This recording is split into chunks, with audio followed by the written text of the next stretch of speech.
எல்லாருக்கும் வணக்கம். Welcome back to my channel. இன்றைக்கி நம்ம சேனலில் ரொம்ப ஹெல்தி அண்ட் டேஸ்டியான ஒரு பிரேக்ஃபாஸ்ட் ரெசிபி எப்படி செய்கிறதுன்னு பார்க்கலாம். இதை நீங்கள் ஈவினிங் ஸ்நாக் மாதிரி கூட சர்வ் பண்ணலாம். ரொம்ப நல்லாயிருக்கும். ஸோ வீடியோவை லாஸ்ட் வரைக்கும் பாருங்கள். ஃபஸ்ட்டு நம்ம ஒரு ஜார் வச்சுட்டு அதில் 1/2 கப் அளவுக்கு தேங்காய் சேர்த்துக்கலாம். நல்லா குட்டி குட்டியாக கட் பண்ணிவிட்டு சேர்த்துக்கோங்க. அது கூடவே 1/4 கப் அளவுக்கு பாதாமும் cashewnutம் சேர்த்துக்கலாம். cashewnut அண்ட் பாதாம் இல்லைன்னா நீங்கள் இது கூட கடலைக்கொட்டை கூட சேர்த்துக்கலாம். அண்ட் ஒரு 2 டேபிள் ஸ்பூன் அளவுக்கு எள்ளு, வெள்ளை எள்ளு கருப்பு எள்ளு எது இருந்தாலும் சேர்த்துக்கோங்க. ஆனால் சேர்க்குறதுக்கு முன்னாடி எள்ளை ஒரு 2 நிமிஷம் நல்லா வறுத்துட்டு அப்புறமா சேர்த்துக்கோங்க. இப்போ இது எல்லாத்தையும் சேர்த்து நல்லா கொஞ்சம் பவுடர் மாதிரி அரைச்சி எடுத்துக்கலாம். பாருங்கள், இது இந்த அளவுக்கு அரைச்சா போதும். இதை இப்போ நம்ம சைடில் எடுத்து வச்சுட்டு வெல்லம் கரைச்சி எடுத்துக்கலாம். நான் 1/2 கப் அளவுக்கு வெல்லம் எடுத்திருக்கேன். இதை நம்ம தண்ணி ஊற்றி கரைச்சி எடுத்துக்கலாம். 1/2 கப்பு வெல்லத்துக்கு 1/2 கப் அளவுக்கு தண்ணி சேர்த்துக்கலாம். இப்போ இது நம்ம கரைச்சி எடுத்துக்கலாம். நான் கட்டி வெல்லம் சேர்த்துருக்கிறதால கரைச்சிட்டு இதை வடிகட்டி அதுக்கப்புறமா ஒரு பேனில் சேர்க்க போகிறேன். இது கொஞ்சம் லாங் ப்ராசஸ்ன்னு நீங்கள் நினச்சிங்கன்னா உங்ககிட்ட பவுடர் வெல்லம் இருக்கும் இல்லையா, அதை சேர்த்துக்கோங்க. ஏன்னா பவுடர் வெல்லத்தில் அவ்வளோ ஒன்றும் டர்ட்டெல்லாம் எதுவுமே இருக்காது, நீங்கள் டைரெக்டாக ஆட் பண்ணிக்கலாம். இந்த வெல்லத்தில் கொஞ்சம் அழுக்கு இருக்கும், அதனால் இதை கரைச்சிட்டு வடிகட்டி சேர்த்தோன்னா நம்மளுக்கு கொஞ்சம் சமாதானமாக இருக்கும். ஓகே, இதில் டர்ட்டெல்லாம் எதுவும் இல்லைன்னுட்டு. அதனால தான் நான் இந்த கட்டி வெல்லத்தை கரைச்சிட்டு அப்புறமா பேனில் சேர்க்க போகிறேன். நான் சொன்ன மாதிரி இன்னும் ஈஸியாக செய்யணுன்னா நீங்கள் பவுடர் வெல்லம் ஆட் பண்ணிக்கலாம். அப்படி இல்லைன்னா நீங்கள் இதை சுகர் கூட ஆட் பண்ணி செய்யலாம், ரொம்ப டேஸ்டியாக இருக்கும். ஆனால் வெல்லம் சேர்த்தா கொஞ்சம் ஹெல்த்தியாக ஃபீல் ஆகும் இல்லையா, அதனால தான் நான் வெல்லம் ஆட் பண்ணியிருக்கேன். கரைச்ச வெல்லத்தை வடிகட்டி ஒரு பேனில் சேர்த்தாச்சு.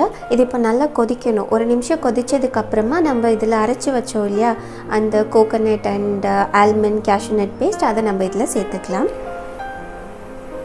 இது 1 நிமிஷமாக இப்போ நல்லா கொதிச்சிட்டு இருக்குது. நம்ம இப்போ இதில் இந்த பேஸ்ட் ஆட் பண்ணிக்கலாம்.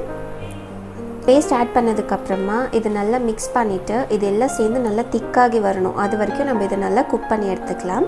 இது ஒரு 4 to 5 மினிட்ஸ் டைம் எடுக்கும் நல்லா திக்காகிறதுக்கு. அது வரைக்கும் நம்ம இதை நல்லா குக் பண்ணி எடுத்துக்கலாம். மீடியம் ஹீட்டில் வேக வச்சுக்கோங்க. ஹை ஃப்ளேமில் வச்சிங்கன்னா தீஞ்சு போயிடும். பாருங்கள், இது நல்லா திக்காயிடுச்சு. இந்த கன்சிஸ்டன்சியில் இருக்கணும். இந்த ஃபில்லிங் ரெடி ஆயிடுச்சு. இது இப்போ நம்ம சைடில் எடுத்து வச்சுட்டு இதுக்கு தேவையான அரிசி மாவு எப்படி ரெடி பண்ணுறதுன்னு பார்க்கலாம். ஒரு மிக்சிங் பவுலில் 1 கப் அளவுக்கு அரிசி மாவு சேர்த்துக்கலாம். கொஞ்சமாக உப்பு, ஒரு பிஞ்ச் அளவுக்கு, ஒரு 1/2 டீஸ்பூன் அளவுக்கு கீ. இது கூட இப்போ நல்லா கொதிக்க வச்ச தண்ணி சூடாக இருக்கணும். அந்த தண்ணியை 1/4 கப் அளவுக்கு சேர்த்துக்கலாம். தண்ணி கொஞ்சம் கொஞ்சமாக சேர்த்து மிக்ஸ் பண்ணிக்கணும். இது நல்லா இந்த சப்பாத்தி மாவு மாதிரி ஆகிற வரைக்கும் இது நல்லா பிசைஞ்சு எடுத்துக்கலாம்.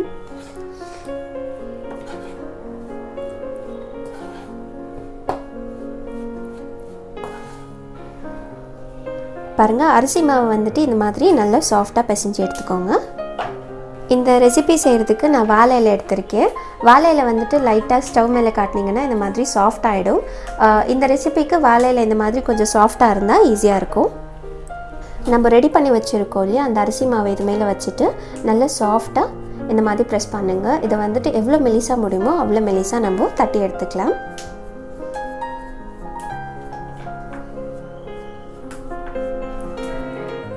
இந்த அளவுக்கு மெலிசா நான் இதை தட்டி எடுத்திருக்கேன். இப்போ நம்ம இது மேலே நம்ம ரெடி பண்ணி வச்சுருக்கோம் இல்லையா அந்த ஃபில்லிங் வச்சுக்கலாம்.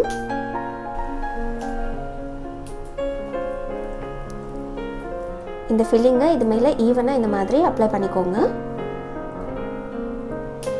இது இப்போ நம்ம ரோல் பண்ணி எடுத்துக்கணும்.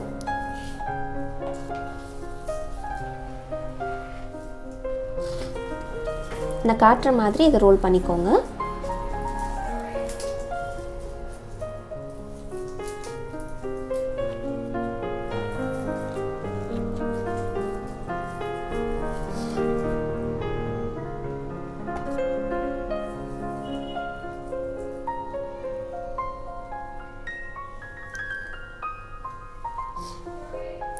பாருங்கள், இது இவ்வளோ தான். இது இப்போ நம்ம இப்படியே ஸ்டீமரில் வச்சு வேக வச்சு எடுத்துக்கலாம். அண்ட் எல்லாமே நம்ம இதே மாதிரி ரெடி பண்ணி எடுத்துக்கலாம். எல்லா மாவும் உள்ளே ஃபில்லிங் வச்சு நல்லா ரோல் பண்ணி எடுத்தாச்சு. நான் அது ஒரு ஸ்டீமர் உள்ளே வச்சுருக்கேன். இப்போ நம்ம இது மேலே ஒரு வாழை இலை போட்டுடலாம். மேலே தண்ணி விழுகாமல் இருக்கிறதுக்காக வாழை இலை போட்டு மூடிட்டு மூடி போட்டுடலாம். இது வந்துட்டு ஒரு 12 to 15 மினிட்ஸ்க்கு நல்லா ஸ்டீம் பண்ணி எடுத்தோன்னா இந்த டேஸ்டியான பிரேக்ஃபாஸ்ட் ரெடி ஆகிடும்.